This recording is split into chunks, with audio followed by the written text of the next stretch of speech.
They almost missed it. Every day for 6 weeks. It was right in front of them. The thing about golden retrievers is that everyone assumes they're looking at the food.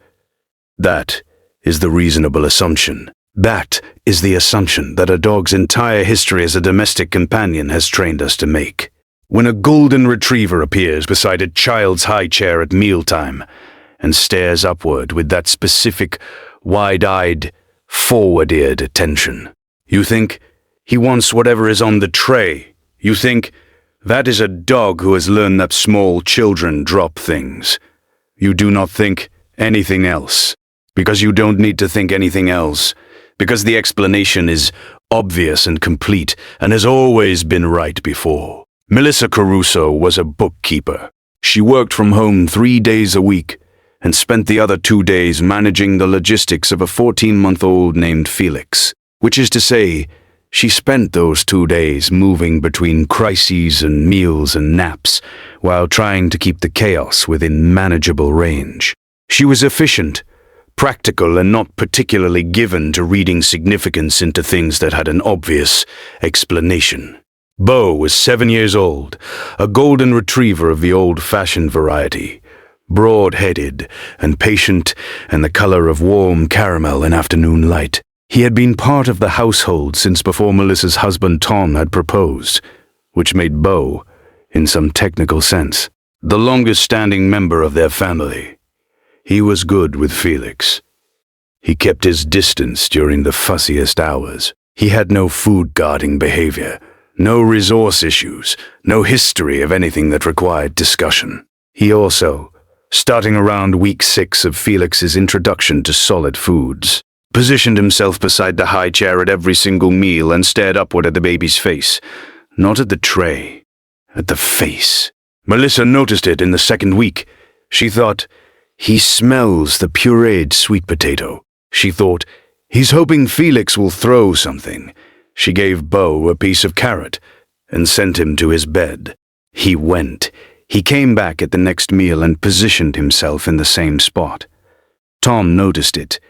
In the 3rd week, he said, "Is Beau watching Felix eat?" Melissa said, "I think he's hoping for scraps."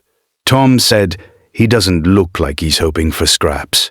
Beau's head was level, his ears slightly forward, his gaze fixed not on the tray but at a point several inches above the tray, which was approximately where Felix's face was. Tom thought about it for a moment, and then Felix threw a piece of banana onto the floor, and Beau retrieved it, and they both felt the explanation had reasserted itself and moved on. Week 4, same position, every meal. Breakfast, lunch, the late afternoon snack that was technically not a meal, but Melissa had started calling it one for scheduling purposes. Always beside the high chair, always facing upward, eyes on Felix, not on the food. Week 5, Melissa started filming it.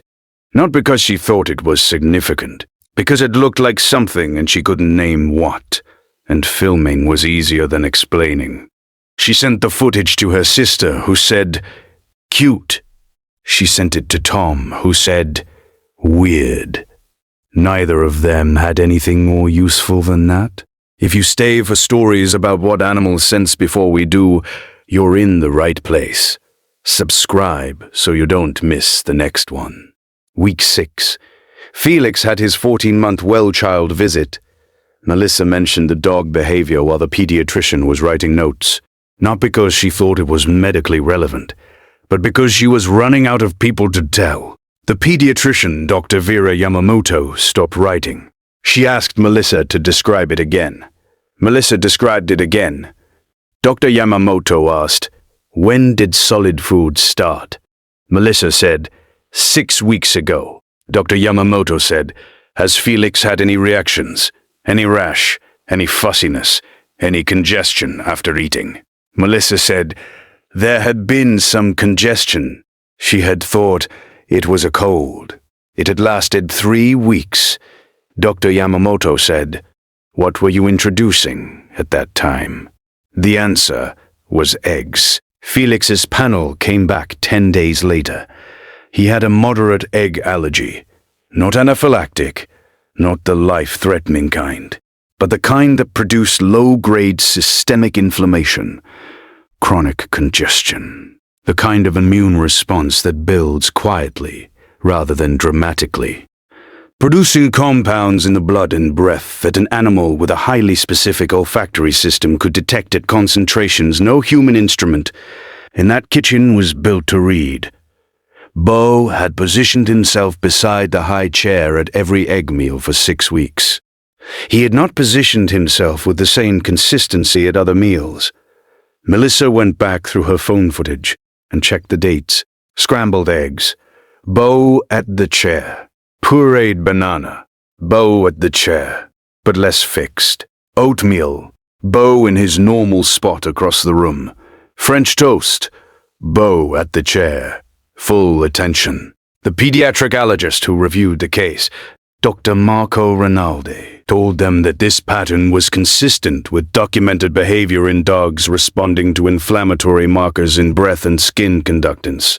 A dog with no training, no external cue, can detect the chemical signature of an immune response in a person they are close to. They do not know what they are detecting.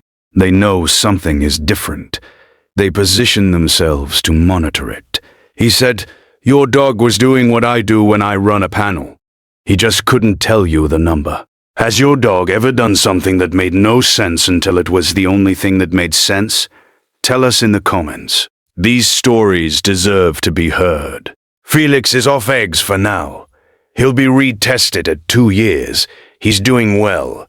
The congestion cleared within 8 days of the elimination, which confirmed what the panel had already shown, which confirmed what the dog had been showing for 6 weeks before either of them. Melissa thinks about week 3, when Tom said he doesn't look like he's hoping for scraps, and she said yes he is, because the yes he is answer required nothing, and the other answer opened a door she wasn't sure she had time to walk through. She walked through it eventually. Beau made sure she did. He still sits beside the high chair, not as fixedly, not with the same quality of attention. Felix eats egg-free, and the chemical signature that was there in weeks 1 through 6 is no longer there. And Beau's focus has shifted to something closer to the normal golden retriever high chair position, which is hopeful, ambient, opportunistic. Every guardian deserves to be recognized, even the ones who never asked for anything in return. If stories like this matter to you, subscribe so you never miss the next one. Tom saved one of the videos from week 4. Just Beau beside the high chair, head up, eyes fixed at Felix's face.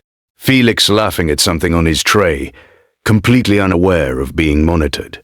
The dog watching with the specific, sustained, purposeful attention of something that understood a signal was being sent and was the only one in the room receiving it. The next story is about a dog who stopped going to one side of the house for 2 weeks before anyone else in the family understood why. Stay with us.